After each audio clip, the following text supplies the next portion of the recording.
Are you a photographer struggling with making creative photos?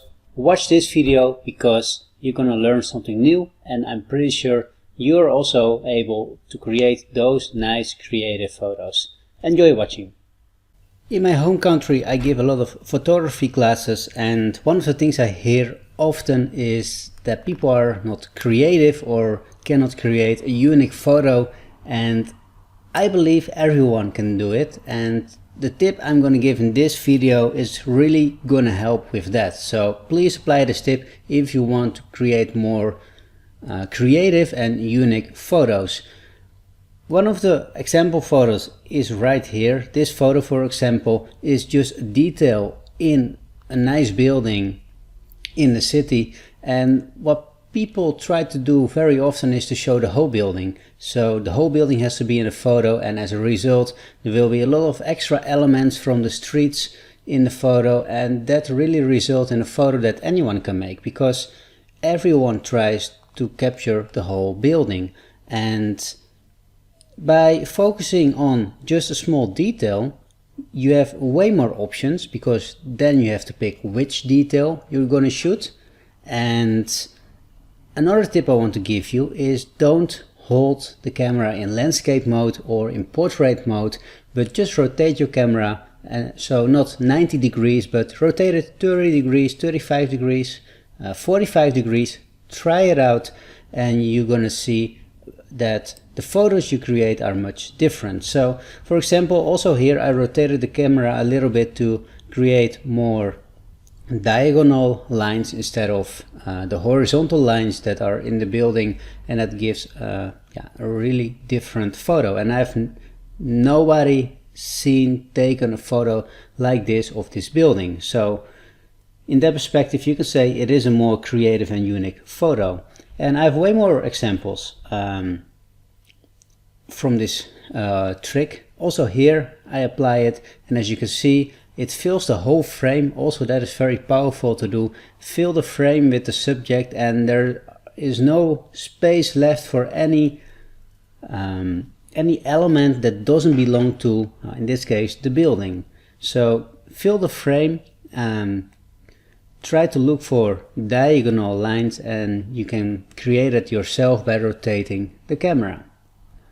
And many options will be there. Also, this photo I took it in London. Actually, it was kind of funny. I walk out the hotel, I just checked in, I walk to the city, and this was actually the really first photo I took in that trip.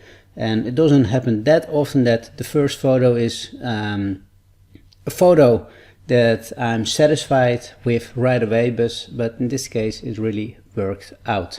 And also this just a small detail of a nice hotel you can find in London. This photo of the New York Stock Exchange, I have to say, Wall Street, I don't like it too much to take photos, because it's kind of a narrow street, many people, many tourists, and often there are events in front of the stock exchange, or there are big posters, flyers hanging there, so there's a lot of distraction. But just focus on a detail and you see it really works out, and it's still recognizable. That's also what I try to do. If I pick a detail, I try to keep it a recognizable building. Another example here is the Freedom Tower in New York. Just another detail, and if you're gonna focus in such small details, there are so many options to take photos from just one single building. And maybe you wonder how, what kind of type of lens I need for this. Well, in this case I shoot it in 116 millimeters. So it's not that you need a lens that goes to 200 or 300 millimeters. That's not needed. It is possible. Nowadays I see myself more shooting with a lens that goes up to 300 millimeters to go for even smaller details, but it's not really needed to have a lens that goes really far. And another photo, the last photo I wanted to show you, also this photo was taken in New York, if you walk the High Line, you pass by this building, and it's a great building. And also here you can see I rotated the camera to get a different perspective and angle of the building, and that gives the photo a little bit more creativity. So if you're into cityscapes, if you like to take photos of buildings, don't go for the whole building, focus on the detail.